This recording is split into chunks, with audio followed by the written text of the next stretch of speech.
Toi qui me regardes là, ça fait longtemps que tu regardes mes vidéos et tu as le désir profond de venir étudier au Canada, mais tu es limité par deux choses. Soit tu te dis, ah, je suis trop vieux, j'ai 50 ans, j'ai 60 ans, est-ce qu'on va m'accepter pour étudier au Canada? Ou une autre raison, ah, je ne suis pas bon, j'ai pas eu de bonnes notes au lycée, j'ai pas eu de bonnes notes à l'université, j'ai repris ma licence 2 fois, est-ce qu'on va m'accepter au Canada? La vidéo d'aujourd'hui, c'est pour répondre à ces questions que tu te poses souvent là et qui limitent ta prise de décision par rapport à ton projet d'études au Canada. OK? Donc, cher ami, laisse-moi te dire une chose. Au Canada, étudie qui veut. OK? Au Canada, étudie qui veut.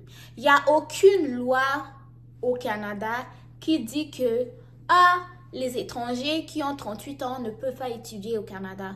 Ou bien les étrangers qui ont 48 ans, 50 ans, 60 ans, 70 ans ne peuvent pas étudier au Canada. Non, il n'y a aucune loi.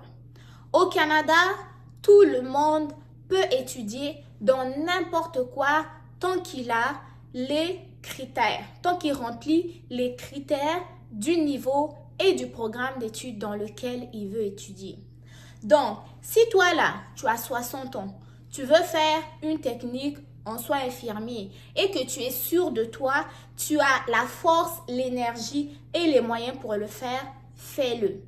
Lance ta procédure de demande d'admission, lance ta demande de permis d'études et au moment de faire ta demande de permis d'études, explique les raisons pour lesquelles tu choisis le programme de soins infirmiers. Donc, ne te limite même pas aux critères âge. Parce que même le Canada lui-même est étonné quand les gens pensent que moi j'ai 50 ans, je ne peux pas étudier au Canada.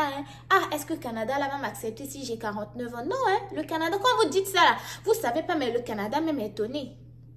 Donc, au Canada, étudie qui veut et qui peut. Donc, si tu as 18 ans jusqu'à 100 ans même et que tu as la possibilité de réussir le programme d'études que tu veux entamer, tu peux t'inscrire. Tu as les critères, tu remplis les critères en termes d'admission, critères au niveau de l'immigration, preuve de fonds tu as les frais de scolarité, tu viens étudier. On ne va jamais t'écarter parce que tu es âgé. OK? Je peux vous témoigner qu'il y a des gens qui sont retournés à l'école à 54 ans. Ils ont fait leur formation professionnelle, ils ont commencé à étudier.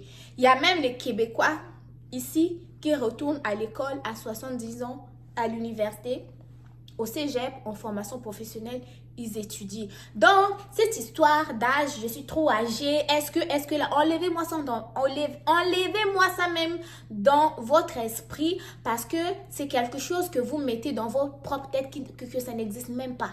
OK? Donc, depuis que je suis au Canada, ici, j'ai jamais vu sur le site d'un centre de formation professionnelle où ils ont écrit âge requis pour étudiants étrangers 25 ans minimum. J'ai jamais vu. Ou au cégep, âge requis pour étudiants étrangers 19 ans. Ou pas plus de 50 ans, j'ai jamais vu. C'est pareil pour l'université. Donc, le critère âge là, il n'y a pas lieu. Il n'y a pas lieu. Tu veux étudier, tu es capable, fais-le. OK? Je sais que je me répète, mais enlevez-moi ça de votre tête. Là, maintenant, on va parler des notes. Parce qu'il y a certains d'entre vous qui me posent des questions. Je suis là, mais mon frère, ma soeur, pourquoi tu penses à ça? Ou qui t'a menti comme ça? Le fait, premièrement, de ne pas avoir eu de bonnes notes dans certaines matières, est-ce que ça ne va pas mettre en danger mon admission? Je vais vous donner encore un autre témoignage. Moi, au lycée, je l'ai probablement déjà dit, mais on va répéter, est-ce qu'il y a problème? Il n'y a pas de problème. Moi, au lycée, j'étais excellente. Je le dis, excellente en biologie, excellente en français, excellente en anglais, excellente en philosophie, en chimie. Mais j'étais nulle en mathématiques. Algèbre, là, j'étais pas bonne. Géométrie, encore pire.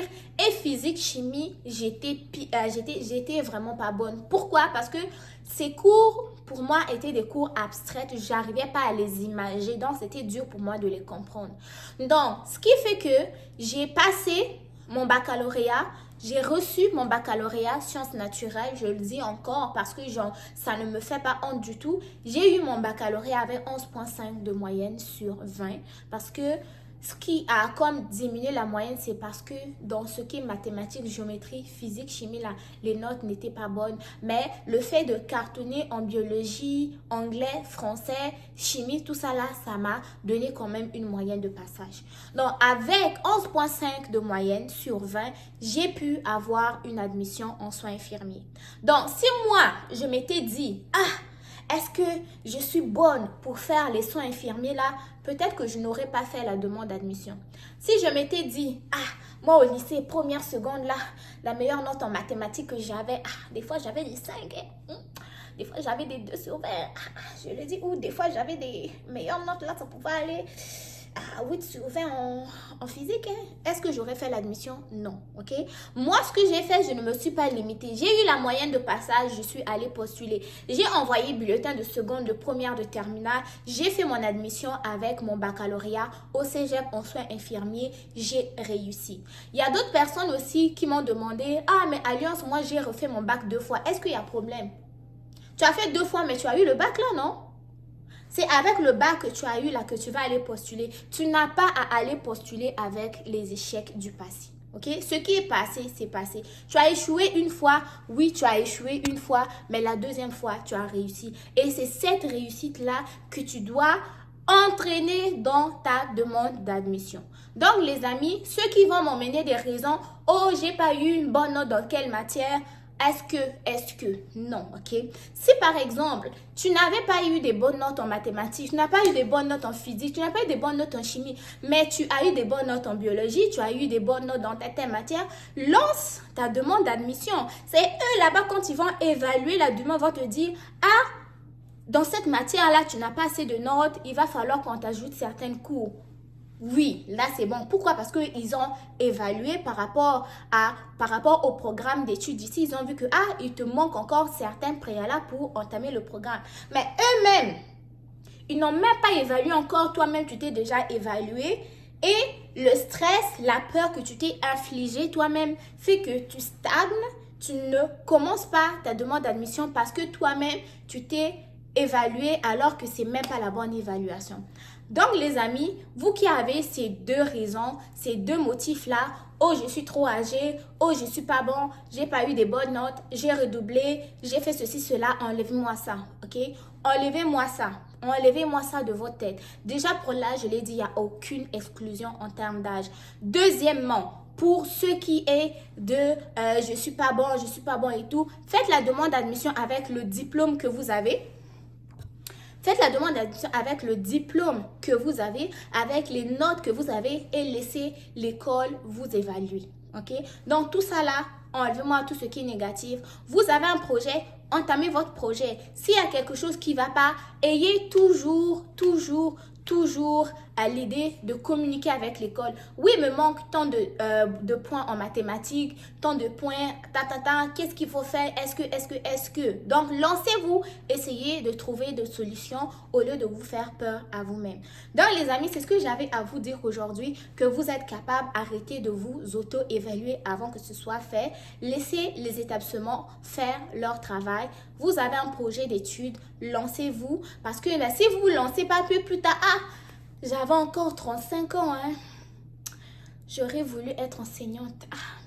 Mais j'avais peur, j'aurais dû laisser ça, ok? Donc, les amis, laissez ça. Donc, si vous avez aimé la vidéo, likez, partagez, abonnez-vous.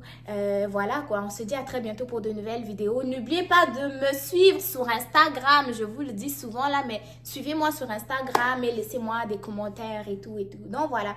Bon succès dans vos différentes démarches. Faites attention à vous. On se dit à très bientôt pour de nouvelles vidéos. Bye bye!